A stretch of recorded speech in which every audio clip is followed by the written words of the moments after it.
Hello, everyone. Welcome to the CPL Portfolio Cycle Explained session. Thank you for tuning in.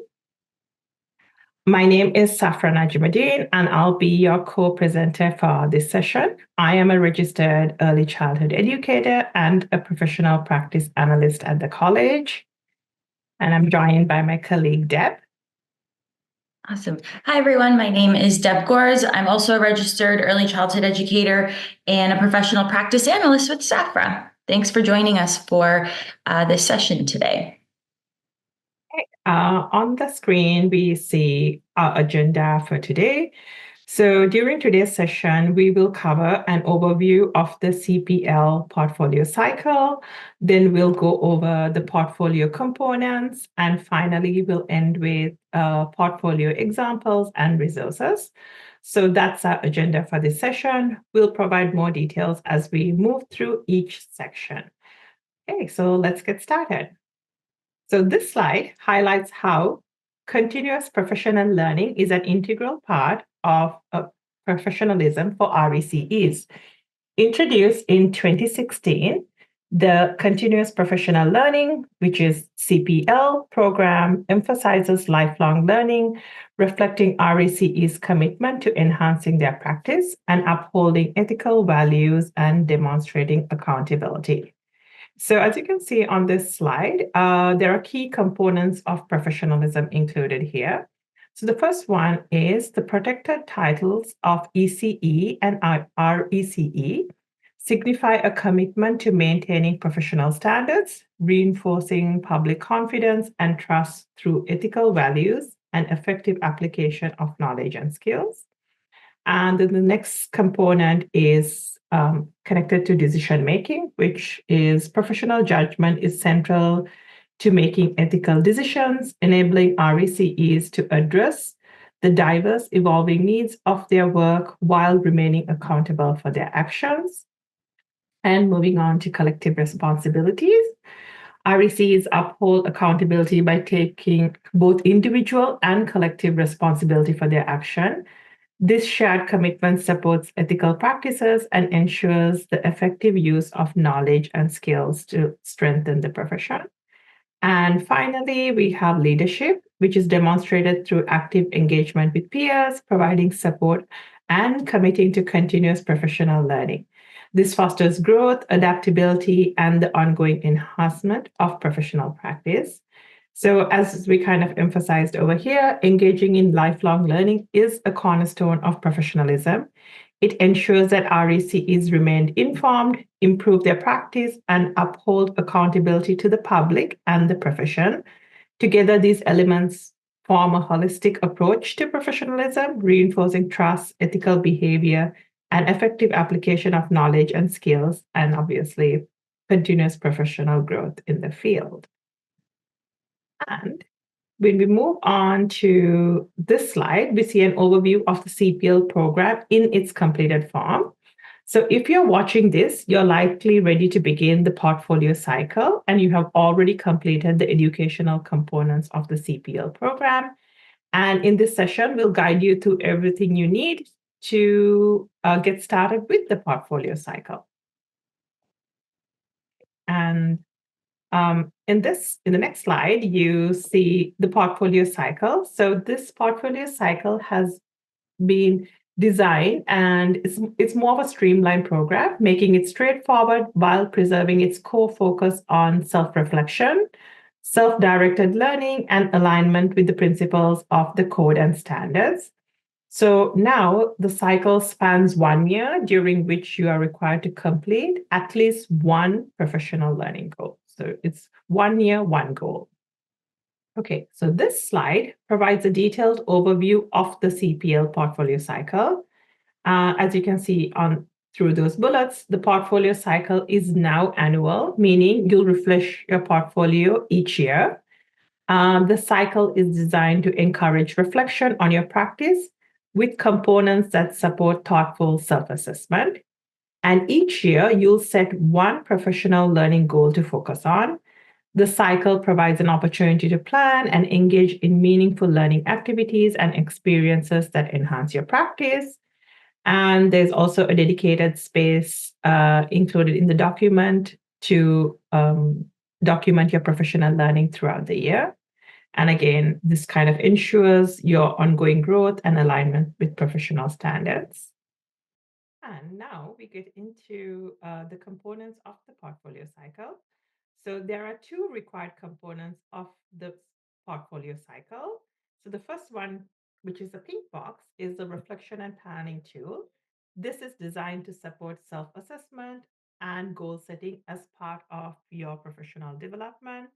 And then number two is the blue box that we see over there, which is a record of your professional learning. So you will use this to document your learning activities and track your progress throughout the cycle.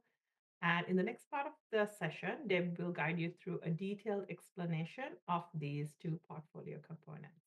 Awesome. Thanks, Safra. So like Safra said, we are going to now get into the required components in more detail. Okay, beginning with the reflection and planning tool. So this is the first component that you will be starting with when you are starting your portfolio for the membership year.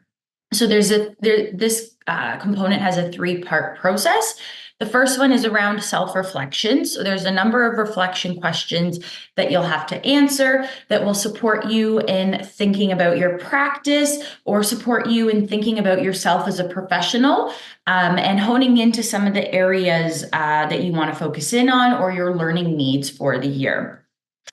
Then you will determine a learning priority for yourself for the year, and you're going to link that learning priority to the code and standards. So you'll highlight some of the standards that relate to that learning priority that you've set for yourself.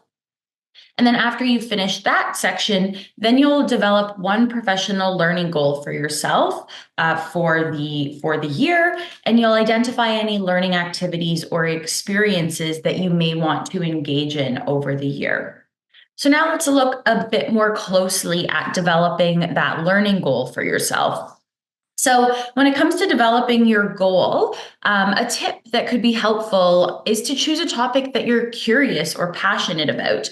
Learning is a lot more fun when it's something that you're actually interested in and it's something that you're passionate about. And so choose a goal or a learning priority for yourself that you want to continue to explore.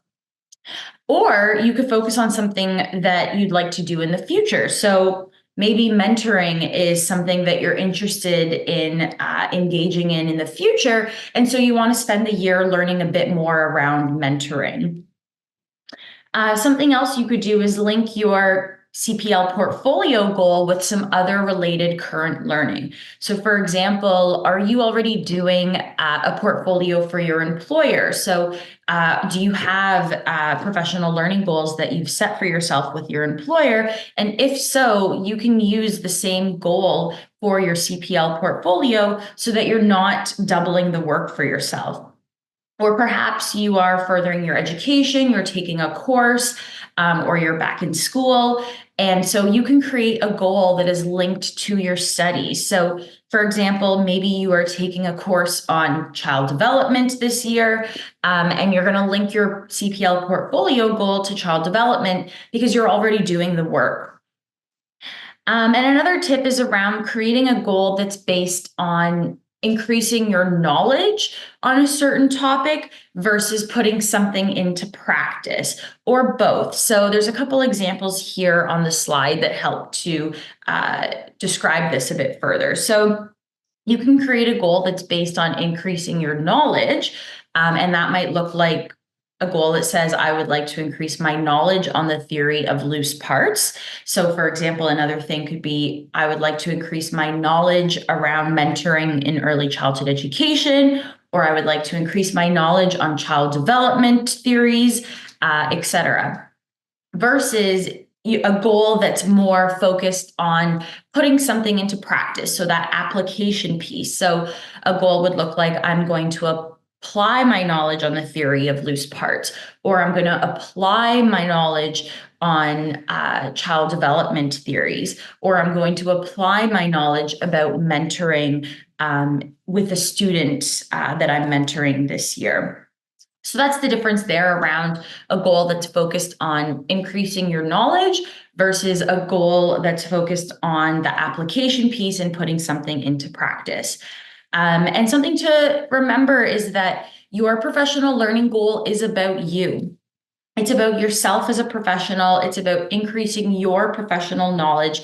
And it's really an opportunity for you to focus in on yourself as a professional, your practice. If you're not currently practicing right now, that's okay. And you can develop your goal that's focused on yourself as a professional, as an early childhood educator.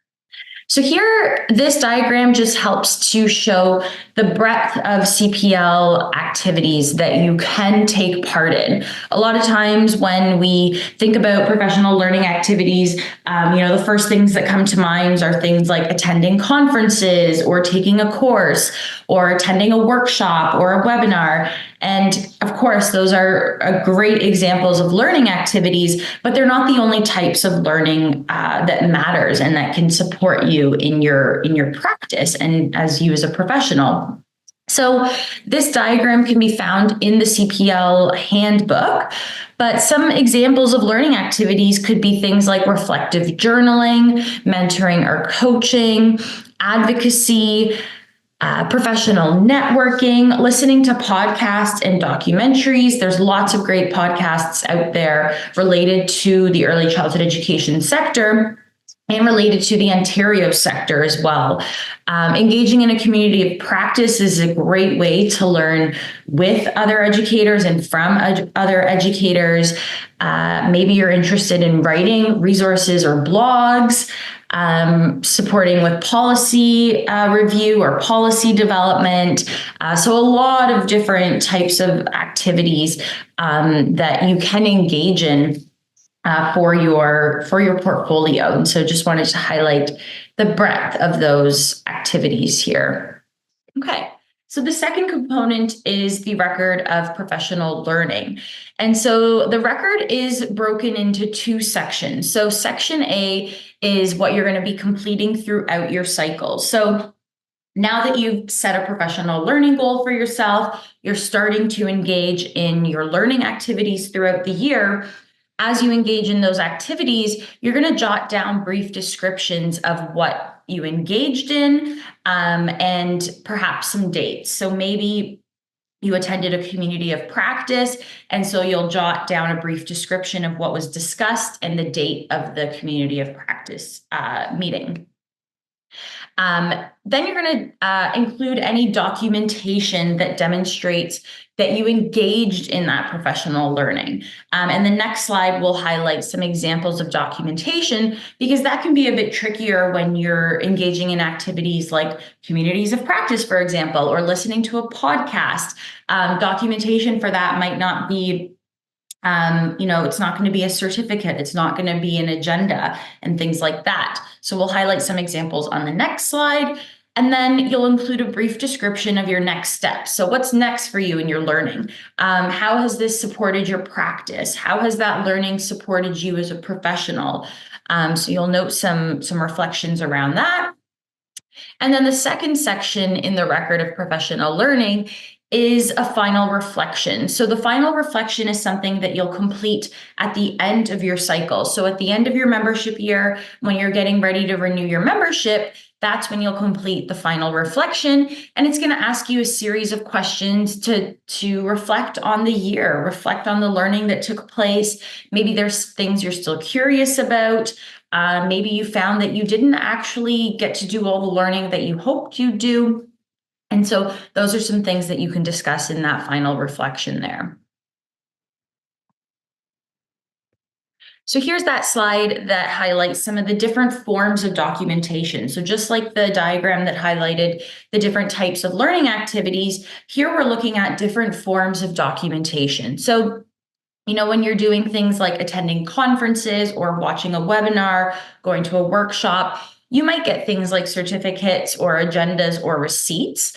But when you're not attending those types of learning activities and you're engaging in other types of learning, like a professional practice discussion with a colleague or with a family, or attending a community of practice, or listening to a podcast, A form of documentation that is always going to be supportive is your reflection. What have you learned from that learning activity or engaging in that experience? So some other things could be a reflective practice journal. This could be either written. You could use your phone to create an audio file. You could create video files for your reflective practice journals. It doesn't always have to be just written content. If you are attending a community of practice, for example, your form of documentation could be jotting down the date that you attended the community of practice, and then any reflections that you took from engaging in that community of practice. Some other things could be like notes, summaries of reflections, group discussions, documents or materials that you've created yourself or that you've revised. So if you did write a blog as your learning activity, then your form of documentation would be including a copy of that blog in your portfolio. And again, this diagram can also be found on the website and in the handbook as well. Okay, so now we're going to cover some examples of a goal, a learning activity to support that goal, and then how the RECE documented their learning. So the topic or the area of interest is family engagement. So that's the overall learning priority. And one RECE, based on that topic, decided to create a goal that is to increase my knowledge of family engagement strategies. So it's a pretty broad goal, and this one's focused on increasing knowledge. And so the learning activity that they've chosen for themselves is to read and reflect on Section 2 of the Practice Guideline, Communication and Collaboration. So Section 2 focuses on communication and collaboration with families. And so they're spending time to read and reflect on that section. And then they're also reviewing a pause and reflect on family engagement, which is like a reflection activity that can be found in the practice guideline. So they've spent some time, several months doing this activity. And the way they're going to document it is they're going to save all of their notes that they took while reading and reflecting on this resource and that activity, and they're also going to save any written reflections that they wrote for themselves. And so that's one example of how an RECE took the topic of family engagement, developed a goal for themselves, a learning activity, and then how they documented it. And so another example of a goal related to family engagement is supporting a placement student with family engagement and communication. So an activity based on this goal is that this RECE used the pause and reflect on communication with families. Again, that's just like a reflection activity. They've used it as an activity with their placement student at one of their check-ins. And so how they documented their learning was that they noted the date of the check-in with the student. They saved reflections from the activity. So any reflections that they maybe jotted down or maybe did a recording of, and they've saved that and will be including that in their portfolio as their form of documentation. So you can see here the broad topic of family engagement, two different types of goals that were created from this, the learning activity, and then how they documented it. Okay, so some tips for completing your CPL portfolio. As you're going through the components, you'll note that there are quite a few prompt questions. So the prompts are in the pink or blue shaded call-out boxes, and know that you do not need to answer every single one of the prompt questions. They're really just there to deepen your reflection and to support your reflection if needed. And in terms of resources, we have a number of college resources to support you both with your CPL portfolio. So if you go to the CPL pages on our website, you'll see that there's resources around supporting your goal development, supporting you with coming up with topic ideas if you're not exactly sure which topic to focus in on. There's some portfolio process snapshots. So those look very similar to these examples here, where there's a goal, a learning activity, and then how it was documented. And then there are fully filled out portfolios on the website as well that you can use for inspiration. Or if this is your first time completing a portfolio, those might be supportive to you as well.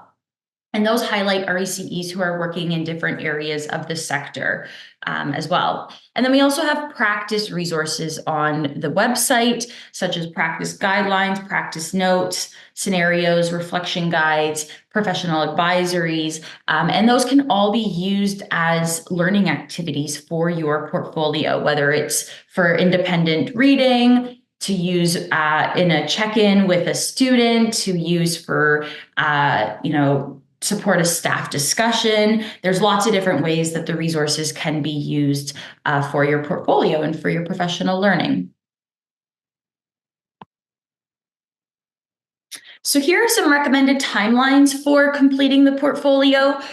During that first 1 to 2 months at the start of your portfolio cycle, that's a good time to complete that reflection and planning tool, because you're going to spend some time reflecting. You're going to create a goal for yourself, and then you're going to start brainstorming some activities that you might want to engage in over this membership year. And then the middle chunk of your membership year, so months 3 to 10, that's when you're probably going to be, participating in your learning activities, engaging in those learning experiences. And as that happens, you can spend some time completing that record of professional learning. And it's section A of the record, as you're engaging in your learning activities, to jot down descriptions of what you're doing, noting things like next steps, etc. And then months 11 to 12 of your membership year, that's when you're going to want to spend some time collating any documentation that you want to include with your portfolio, and completing section B of your record of professional learning, because as we discussed, that's like the final reflection. So that's an opportunity for you to take some time to reflect on the year and the learning that happened, and next steps for you, or things that you want to continue to explore, or new areas, and things like that. Okay, so a few more details related to the portfolio. You can download or print the handbook and the portfolio components directly from the website. So you can download the full handbook from the website, but you can also download just the portfolio components. So the reflection and planning tool, and then the record of professional learning. If you just want to download those pieces, you can do that from the website. Know that you can also request a mailed hard copy of the handbook if that's something that you would like. If you would like to have a hard copy, you can contact the college and request a mailed hard copy, and we'll share our contact details at the end of this session. How you maintain your portfolio is really up to you. I personally maintain my portfolio fully online. So I download the components, I type in my reflections, and then I save my portfolio on my desktop. But you can also maintain your portfolio in a hard copy version, or you can have a mix of both. It really is completely up to you. There's no right or wrong way to do it. And it's important that you do keep your completed portfolios for 2 membership years, and that is for auditing purposes. Okay, so we want to highlight the CPL deferral option. So there is the option to defer your CPL requirements due to extenuating circumstances. So some reasons for requesting a CPL deferral may include the things here on the slide, such as maternity or parental leave, illness, disability, bereavement, personal hardship. So the CPL deferral option really is to defer your CPL requirements based on an extenuating circumstance that is preventing you from completing your CPL requirements for a membership year. And the way you would submit a CPL deferral request is through your My College account. So you'll sign into My College account, you'll click on the Continuous Professional Learning tab there, which goes across the tabs across the top. And then at the bottom of the page, you will see a button that says Start CPL Deferral Request. And if you click on that, it will bring you to the CPL deferral request form that you'll need to fill out. The request will be reviewed by the college within 30 days before a decision is made and emailed to the member. And note that the CPL deferral is only associated with the CPL program requirements, so it will not pause or defer your membership renewal or your renewal with the college. So it is only for CPL program requirements. Okay. And so in terms of the last step to finish up for the membership year, it's the renewal process. So each year when you renew your membership with the college, you will have to confirm completion with the CPL program. So you will come across a question on your renewal form that looks like this. It's going to ask you to confirm if you have completed or if you've complied with the CPL program requirements for this past membership year. The requirement is the CPL portfolio, and so it's important that you are being honest with responding to this question. So you would check off yes there if you have complied or if you have completed the portfolio, and it's important that you are checking off no if you have not completed your portfolio.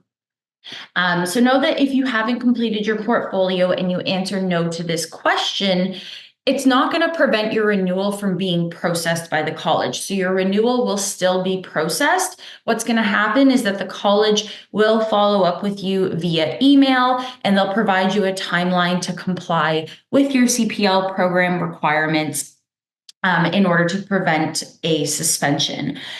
So checking off yes to this question when you haven't actually completed your CPL requirement, which would be the CPL portfolio, is called making a false declaration. And making a false declaration could potentially be considered as professional misconduct. Okay. So just want to highlight some CPL program information here and support.